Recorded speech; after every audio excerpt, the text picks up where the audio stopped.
If you've seen any of our videos over the past 6 weeks, then you probably know that we have been working on transforming our newest property in New Mexico, which we've been calling the Castle. When we bought the house about 2 months ago, it was already operating as a short-term rental and event space. Over the last 2 years, it had averaged around $120,000 per year in revenue. We saw big potential in the property, and not just because it looks cool, but also because it's already a cash flowing property. So even if we were to make no changes to the design or functionality, we'd still be doing fine. But we weren't just looking for fun. We really wanted to knock it out of the park and bring something new and exciting to the area where we can maximize the revenue for both short-term rentals and hosting small events. So we're going to take you room by room today and tour the castle, showing you everything that we've changed in each space, why we changed it, and how we think that will impact the potential revenue for the property. Let's start with the first thing you see when you get to the property. That's the front yard.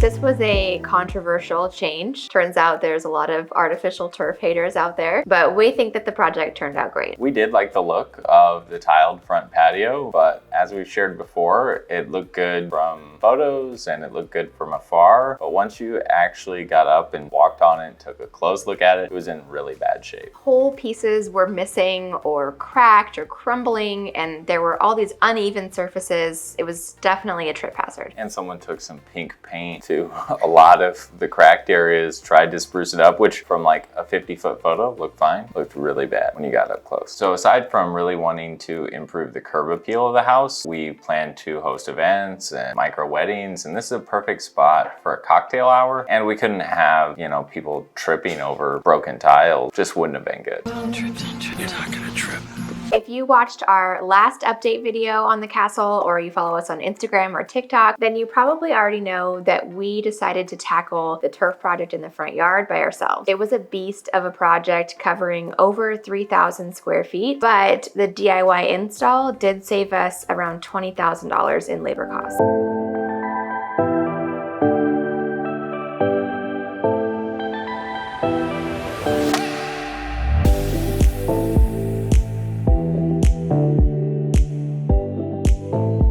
Moving inside to the entryway of the house, we only made 2 small changes here, but they had a really big impact. There's a lot going on already here with the artwork and the ceiling, so we really didn't feel the need to add much. For furniture, we actually took out the big cabinets at the top of the stairs, and we added 2 benches up there and 2 benches downstairs as well. When we moved the gold cabinets from the top of the stairs, we found sets of outlets, which we replaced with hardwired wall sconces. The biggest visual change was the chandelier, which required 15-foot scaffolding plus a stepladder on top of the scaffolding for Steven to be able to reach it. It was a little bit unnerving to be up that high. More for me. A little wobbly, Kylie was a little nervous. And it did take a good amount of time to assemble and then disassemble and get the scaffolding, take it back to the store, blah, blah, blah. But we are really happy with the way it turned out. If you're curious to know where we sourced this chandelier or the benches or anything else that you're going to see in today's video, you can click the link in the description box below or go to arrivals.com/shopthecastle.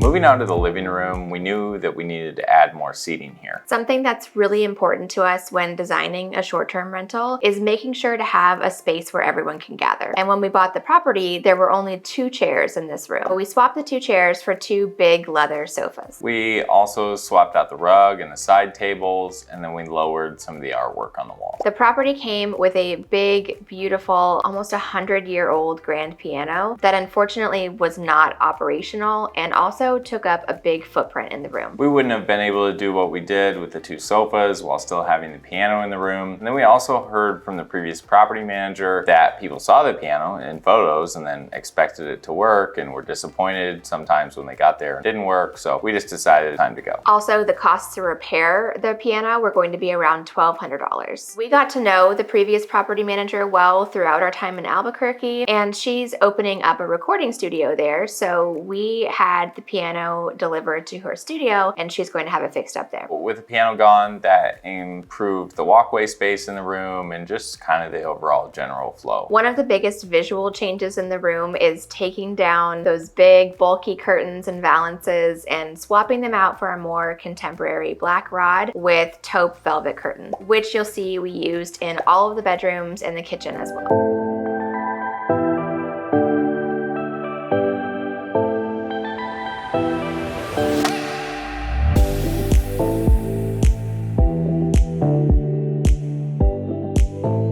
This living room is connected to the dining room, and there we kept the dining chairs but swapped out the table, the side tables, took down the curtains, and then also changed the chandelier. All of the gold in that room was just a bit much, but we really liked the character of the artwork and the dining chairs. We wanted to keep those. The chairs just needed to be tightened up a little bit and cleaned. We used our extraction cleaner for this, which we love. Saved us so many times, like spot cleaning sofas or other small jobs. We'll link it in the video description below if you want to check one out. We chose not to add new curtains in the dining room. It faces the backyard, so privacy isn't an issue, and we just really like how those big black iron windows look. We also checked the lighting in there throughout the day, and there was never any time where it was too harsh and you would need to close them up.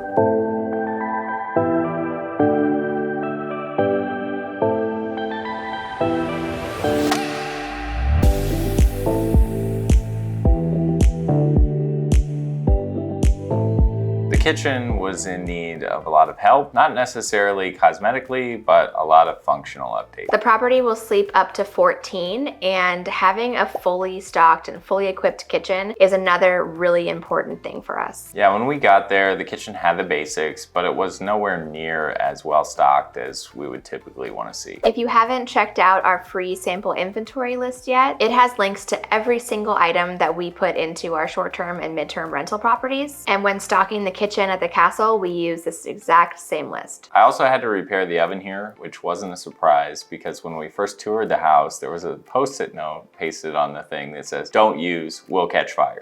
Fire, fire, fire, fire, fire, fire, fire, fire. We braced ourselves for having to replace the entire oven, and even after he fixed it, I was so nervous to turn it on thinking that the kitchen was going to catch on fire. Start spitting flames, but it turns out a simple like $30 replacement part and a little bit of my time, and it's a done deal. Good to go. Working fine. We also replaced 2 chandeliers in this room and then swapped out the curtains over the table. The dining nook looks out to the front yard and the street, so we thought for privacy reasons that curtains in that area would be a good idea. The new furniture in that dining nook was a big visual change as well. When we got there, there was a bar height table with 4 stools, and it was just kind of big and wobbly and not the look we wanted. So we replaced it with a bench seat under the window, a pedestal table, and then 4 bistro chairs.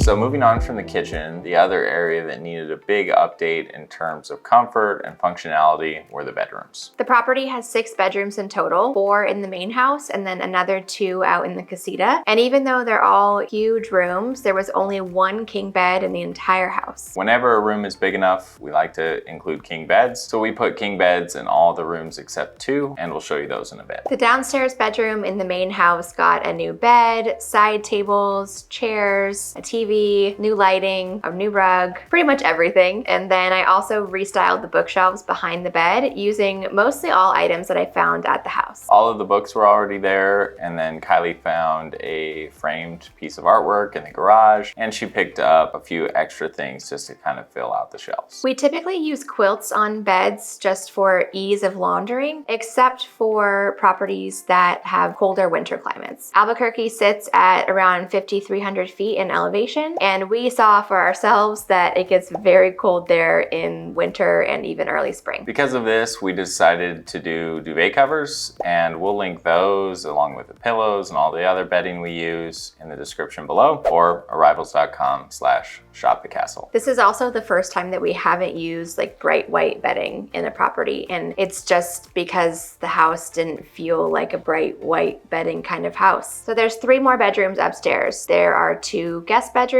bedrooms and also the primary suite. They all got new furniture, decor, rugs, and curtains. We put a king bed in the front guest bedroom along with a new rug and nightstands. The chaise was already here at the house, but in a different room, so we relocated it to this bedroom and also added some plants and a standing mirror. In the other guest bedroom, we decided to put 2 queen beds here along with a desk that we relocated from the downstairs bedroom. This desk was cool, it's an antique, but it wouldn't fit through the doorway to get into the bedroom. Even disassembled. I had to saw it in half after I took the top off, separate the 2 drawer sections and get it into the room. That cuts in the back now, no one sees it. We wouldn't normally put 2 beds in a room unless they were twin beds because we like to keep the occupancy at 2 people per bedroom. But we think that this room is plenty large enough for 4. You can see how easily 2 queen beds fit in here. And we also think that the property can handle a max occupancy of 14 versus 12. In the primary suite, we reconfigured the room a bit. We moved the bed over and then created a seating area with a TV where the bed used to sit. This room also got all new furniture, decor, lighting, rugs, everything. The details of the house are just beautiful on their own, and we didn't really feel the need to add a bunch of extra small decor pieces or even a lot of artwork inside of the bedrooms. Books and plants and texture from the rugs and the blankets, but that's pretty much it.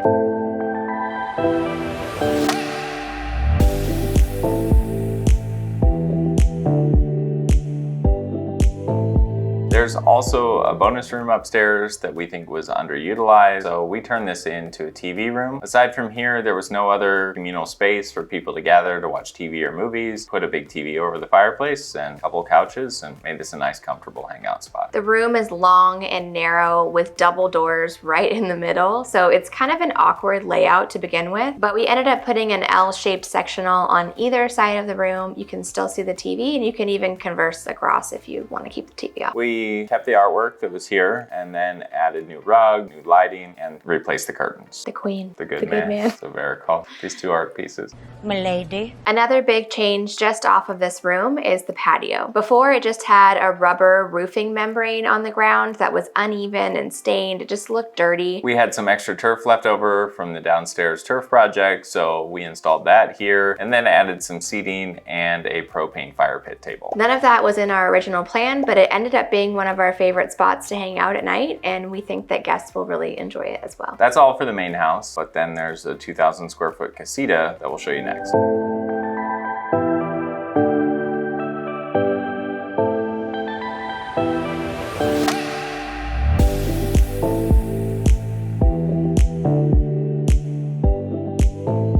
You get to the casita by walking through the backyard, and we generally left the backyard as is. We did have a landscaper come through and clean up everything because it had been neglected for 6 months plus, but unfortunately he wasn't able to come until after we had left, so I don't have any updated video to show you there. They spent 2 days and hauled away 2 trailer loads worth of yard waste, so it's gonna look nice and clean. Then he's also gonna be replanting the grass, getting that to grow. I think in time we probably will, sorry turf haters, we probably will turf at least a portion of the backyard as well, just because we want it to look consistently nice year round. Even if we do keep up with the landscaping, it's not gonna look the best during the winter time, and this will help with consistency. But that will be sort of a phase 2 or 3 of renovations. Over time, we definitely plan to reinvest in the property. We'll do things like kitchen updates, bathroom updates, then in the longer term, things like a pool or a pickleball court even. Then at the back of the yard sits the casita, and in there are 2 bedrooms, a second kitchen, a bathroom, a game room, and then a big open space with a stained glass ceiling. We know that this space will be utilized for events, so we intentionally kept the furnishing light and portable to make it easy to adapt to people's needs when they set up for an event. We also took all of the decor off of the walls to just let the ceiling be the star of the room. We just added a few tables and a conversation area around the center fountain. We used the existing bed frame in one of the bedrooms. This was a queen. It matched the style of the house and was in good condition, so we replaced the mattress in this room and then put a king bed in the other room. These rooms are smaller than the bedrooms in the main house, but they're still plenty big for a king bed. The game room transformation was one of our favorite parts of the house. Before, this just had sofas kind of pushed against the walls and a pool table in the center of the room. It had a TV, but there was no comfortable way to sit and actually watch it. It was just an awkward layout. So we reconfigured this layout a bit. We rotated the pool table, moved it down kind of the other side of the room, added a big sectional, and then a TV in front of it. We also wanted the room to really earn that title of a game room. So on top of the pool table, we added 2 arcade games on either side of the window and an Xbox system at the TV. Kylie also spent the month filling the bookshelves on the side of the room with a big order that she made from ThriftBooks. If you've never used ThriftBooks before, they are an online seller of both new and used books with a huge offering. They also have great prices, and we use them a lot as a homeschooling family, but they also came in clutch for filling this bookshelf. We'll leave a link in the video description if you're interested in books. You can go sign up for a free Reading Rewards account, and then when you make your first purchase, you get a free book. Kylie gets a free book. We love books. Of books. I love to read. And we ended up with 300 of them on those shelves between our ThriftBooks orders and local used bookstores. Moving on from the room updates, we also made a lot of operational updates to things around the house. For example, there were physical keys for almost every existing door, including balconies and patio gates. We avoid keys like the plague. I hate having them. I never figure out what it goes. So we replaced the need to use keys on the property with smart locks that we can monitor remotely, change codes remotely. It's just a better solution. We also found a lot of keyed doorknobs on bathrooms and bedrooms, which is just asking for trouble if a guest or a kid locks the back of the doorknob and then inadvertently closes it and then you're locked out or a kid's locked in. It's happened before. We changed all of those out too. There are also 3 HVAC systems here, and there were no smart thermostats when we got here, which with a big house, a variable climate, a lot of guests, we thought is an absolute must. So we got all 3 HVACs hooked up to Sensi thermostats, which are our favorite version of smart thermostats. We also installed a noise monitor and cameras on the access points in the front and rear of the 1-acre property. Being a good neighbor is important to us, so we always install noise monitors at properties. This is a device that doesn't record audio or video. It just is like decibel meter, kind of like a smoke alarm for sound. All of the products that we installed on this property and our other rental properties, you can find listed on our smart home checklist, and you can access this for free by clicking the link in the description box below or by going to arrivals.com/work smarter, not harder. Overall, we are really so happy with the way this project turned out, even though it really pushed us both mentally, physically, our timeline, our budget. It was a lot, but it's a really cool place. And with all of the improvements that we made to the design and the functionality and the operations and just the entire guest experience, and also the marketing plans that we have and we've already made connections for, we confidently think that we can double what the previous owner was generating in annual revenue between short-term rentals, events, and filming. We don't have the pictures back from our editor yet, so I'm not sure we'll have a listing live when we publish this video, but we'll let you know when it is live. If and when we do, we will leave a link in the description box below. Let us know in the comments what you think of all these updates. If you have any other questions, we're hopefully going to take a little break from home setup work for a minute. So if you have any future video topics that you'd like to see, leave those in the comments as well. Thanks for watching, and we'll see you in the next video.